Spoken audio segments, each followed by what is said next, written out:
Follow us on Twitter, your favorite podcast platform, and now on YouTube as a podcast, or become a supporter over at buymeacoffee.com/the ham radio guy.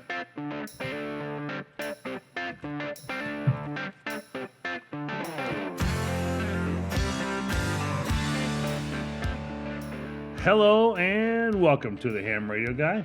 It's your host, Marvin W0MET.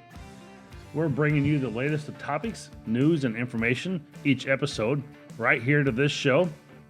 I want to thank the listeners that have tuned in each week and continue to listen to the podcast, as we're a little over about 1,000 downloads now. And so I'm still looking for some listener support. Again, you can reach out to the buymeacoffee.com/the ham radio guy for as little as $1 a month or $3 a month. You can do like a novice or technician level support, and I would greatly appreciate that to help keep this show going. Well, we'll be discussing a significant event in the amateur radio community, and being that it's June, I'm sure you can all kind of guess. ARRL Field Day. More specifically, we'll explore how this annual exercise combines emergency communications and contesting. So let's jump right in. The ARRL Field Day is obviously less than 2 days away. It's 10 days from this recording, and it happens on June 24th and 25th. It's the most popular on-the-air event held annually in the U.S. and Canada. More than 40,000 hams typically will participate throughout North America, setting up temporarily transmitting stations in public places, demonstrating ham radio's science, skill, and service to our communities and nation. Now, this is an annual event held by the ARRL, or American Radio Relay League, typically held on the fourth weekend of June, and it serves as a platform for amateur radio operators to practice emergency communications under simulated emergency conditions, while also enjoying a friendly contest atmosphere, which we'll talk a bit more about as well. Now, Field Day has been an annual event since 1933. Now, the ARRL would normally celebrate this year as being its 85th year of Field Day, but there's 2 years that it didn't happen due to World War II. Now, I'm not sure if that was 41 and 42 or 42 and 43. I was able to find some information on it, and then I missed my information. I couldn't find it when I went back to get this written. But, even though it's 85th year, technically Field Day, there's still time to get Field Day ready with just 10 days left to go before the 24th. And all you'll need to participate can be found on the ARRL Field Day webpage. And you can join the ARRL Field Day Facebook group as well. And it's a great place to share your plans, tips, maybe pick up some hints and ideas as well to help make your field day successful. Now, remember, when posting content on a social media platform like Facebook or Twitter, make sure you include hashtag ARRLFD on all your social media posts to get an extra 100 bonus points. There you go. I already got you started on that. So that will start your points rolling for Field Day. Now, this is a highlight for most clubs on their annual calendar is the Field Day. And so Field Day is open to all amateurs in the areas covered by the ARRL field organization and countries within the IARU Region 2.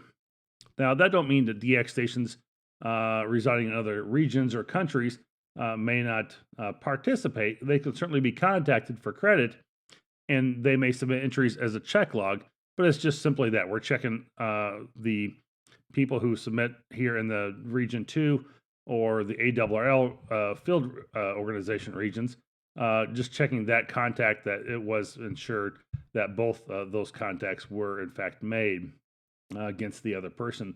That would be a DX station. We do the same thing for Winter Field Day, even though we do open it up to worldwide for Field Day in the wintertime. Now, during field day, amateur radio clubs, groups, and individuals set up temporary stations in outdoor locations like parks, fields, and sometimes even inside where it's nice and comfortable, emergency operations centers.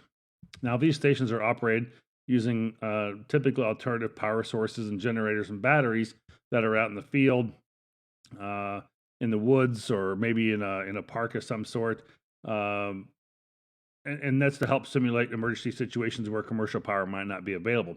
Now, that's not saying that even some of the emergency operations centers might not be using some type of battery backup, but typically I would say they're operating more on a commercial power level at that point. And that's good for those emergency operations to test that equipment as well during field day to make sure that it does work when it does come time to be inside an operations center like that. The primary goal of field day is to demonstrate the ability of amateur radio operators to quickly establish effective communication networks during emergency. How quick can you set up your radio, your antennas, etc., and then establish a contact with other field day stations across the country, sending messages and practicing skills and message handling and emergency protocols, which we'll talk about. Now, while emergency communication is the main focus of field day, it does incorporate an element of contest to it, and you can earn points by making contacts with other participating stations. Both within their own section and across the country, the contest aspect adds an exciting and competitive element to the event. We'll talk more about that in just a minute, what that takes to make that exchange. Now, before you can make the exchange, you have to know what bands or modes that you can operate on. Now, Field Day works on several bands and modes to include single sideband, Morse code, digital modes, and even have a satellite communications mode. You can make a couple contacts through satellite.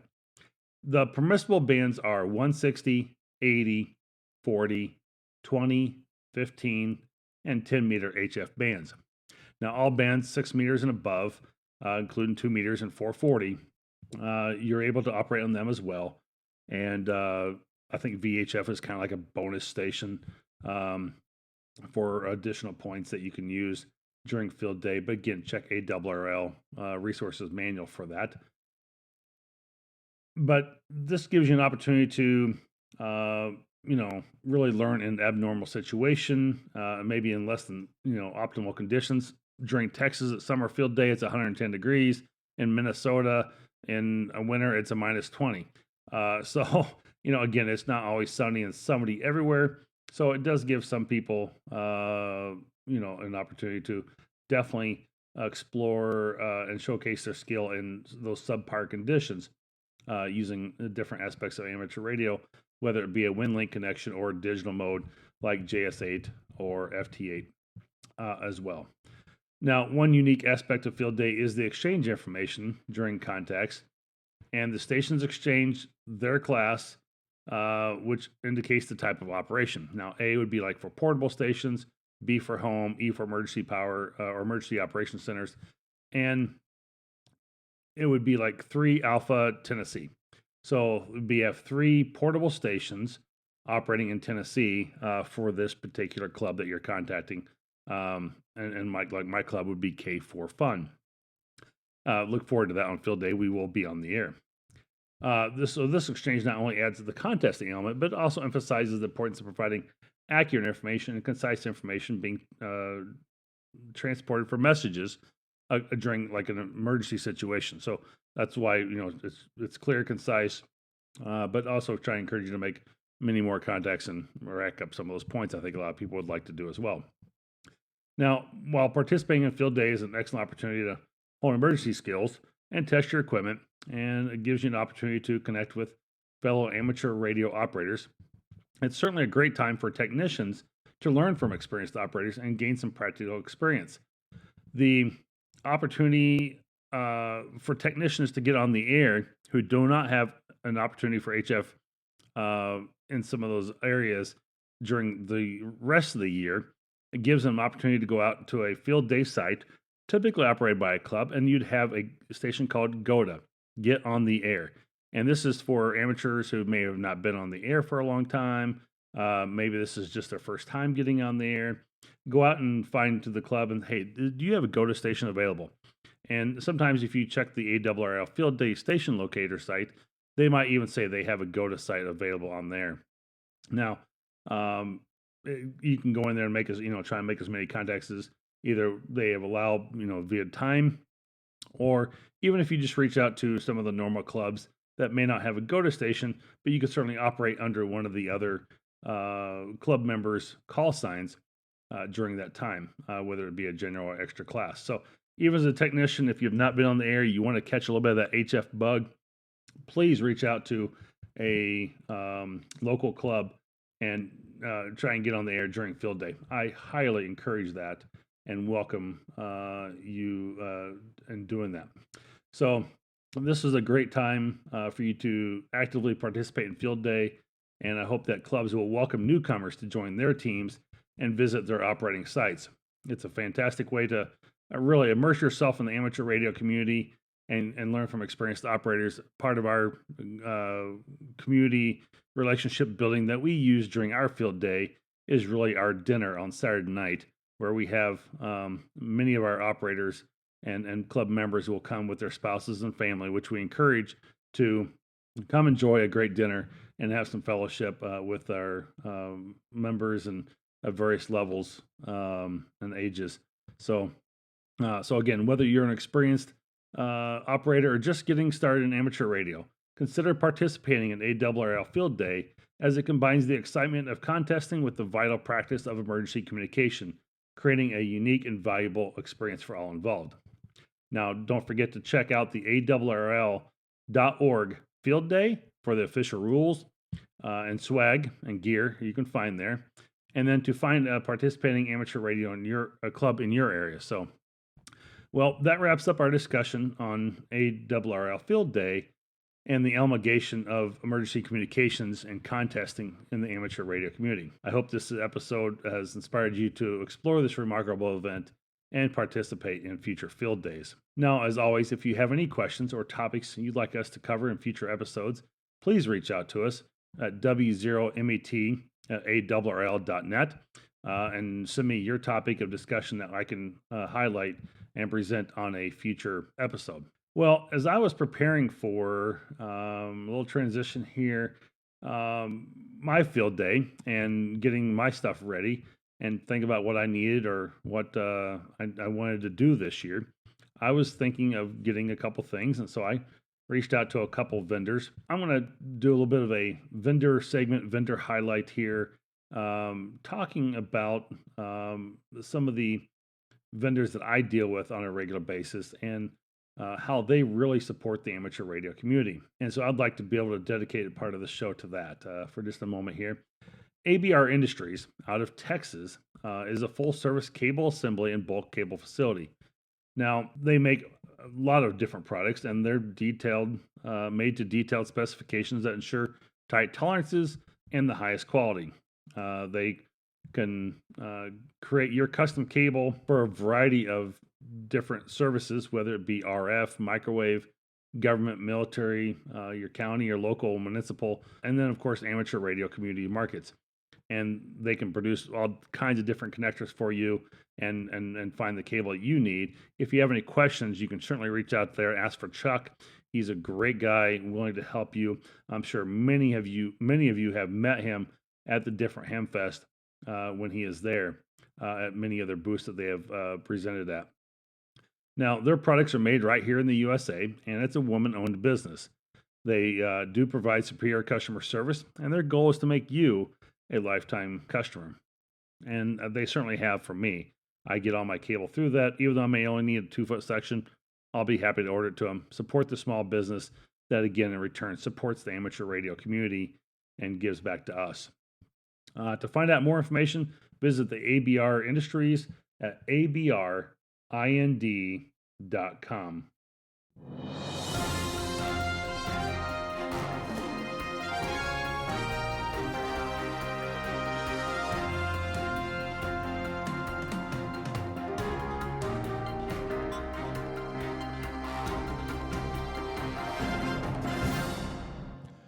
From the news desk here in Murfreesboro, Tennessee, this is Marvin Turner, W0MET. The Australian Communication and Media Authority ACMA, is reviewing regulatory arrangements for the operation of the amateur licensing. Arrangements allow Australia to continue to meet its obligations relating to the regulation of the amateur radio service under the International Telecommunications Union, ITU. Australia issues three license classes: Foundation, Standard, and Advanced. Currently, tests are administered by the volunteer assessors, often associated with radio clubs, who are accredited through the Australian Maritime College, also known as AMC. ACMA plans to introduce the new accreditation scheme and class licensing arrangements in August of 2023. On June 10th, 2023, from the Vandenberg Space Force Base in California, the SPY could be SPEI satellites project lifted off aboard a rocket. A CubeSat built by the Polytechnic University of Turin and operated by the Italian Space Agency will enter orbit to carry a message of hope and peace enshrined in a nano book made by the National Research Council. Now, this message ties in with the Pope's message given at the height of the pandemic. On the 27th of March 2020, Pope Francis walked through the St. Peter's Square in the rain amid the gathering darkness of the evening to pray with and for all humanity enduring the scourge of COVID-19. The Pope's message will be transmitted on 427.5 MHz in English, Italian, and Spanish, and can be heard on any amateur radio receiver. The new space mission, called Space Satellites, which can be translated to mean Guardian of Hope, is promoted by the Dicastery for Communication and coordinated by the Italian Space Agency. And for our final news this week, the ARRL Foundation is now accepting grant applications from the amateur radio organizations for eligible amateur radio-related projects and initiatives, particularly those focused on educating, licensing, and supporting amateur radio activities. To grow amateur radio's future, youth-based projects and initiatives are especially encouraged. The ARRL Foundation Grants Program accepts proposals on a cyclical model 3 times a year, in February, June, and October. Proposals for the June grant period are accepted through the June 30th. Awardees will be notified approximately 1 month after the closing of each cycle. Additional information and a link to the grant application can be found at arrl.org/amateur-radio-grants. This news is sourced from the ARRL News Updates and AR Newsline, along with other sources.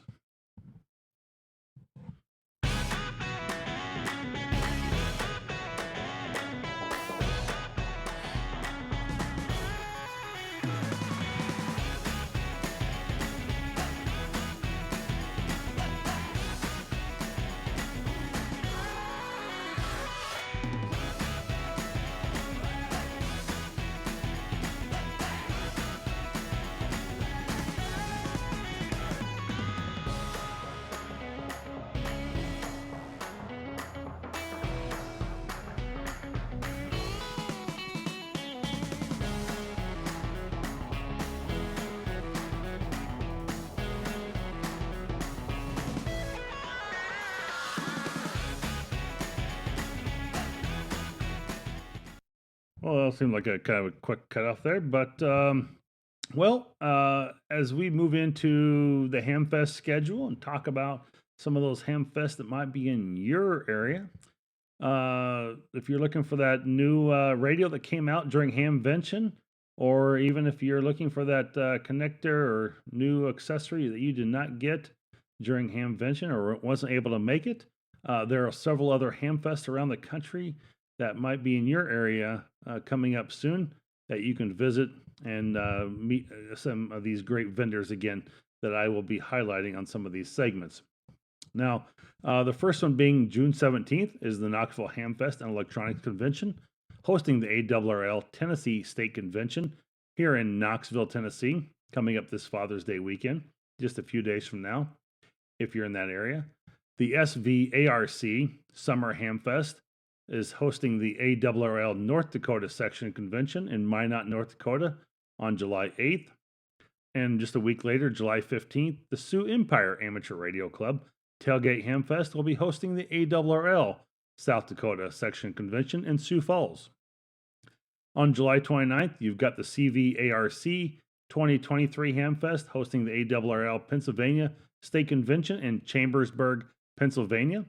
July 29th also will be the West Virginia State Convention at Hamfest in Sutton. And finally, our probably third largest Hamfest of the year will be August 19th and 20th in Huntsville, Alabama, and they will be hosting the ARRL Alabama State Convention. So there's a couple Hamfest hopefully near you that will help you find what you're looking for. And again, supporting those vendors that help make it possible for us to get the equipment we need to, have our operations. Well, I'm still looking for a transition. I would love to have something today, but wasn't able to find something. I just haven't found quite what I'm looking for to do a transition into a ham radio joke. But nonetheless, I am going to tell it now, and then, we'll wrap this up a little bit. But here we go with the joke. An elderly ham driver was going down the interstate when suddenly his 2-meter rig crackled his call. Answering, he heard a fellow ham's urgent warning. "Hey, Jim, just heard on the news that there's a car going down I-35 the wrong way. Please be careful." Jim replied, "Well, I declare it's not just one. There's hundreds of them." All right. Well, very good. Love it. I thought that was pretty good this week. Well, that will bring this show to a close this week, and I hope that you enjoyed it. I hope that you'll hit that subscribe button and share with friends, and hope that you learned something as well this week that will help you in your ham radio operations. If you'd like to help support the channel and become a patron, look for me on buymeacoffee.com/the ham radio guy to join today. Please hit that subscribe button on Twitter and follow me as I provide the latest information for all my podcasts on Twitter immediately after publishing an episode, so you can listen to it right away. Well, as always, this is your ham radio buddy, in the chair and on the air, the ham radio guy. I say 73, W0 MET.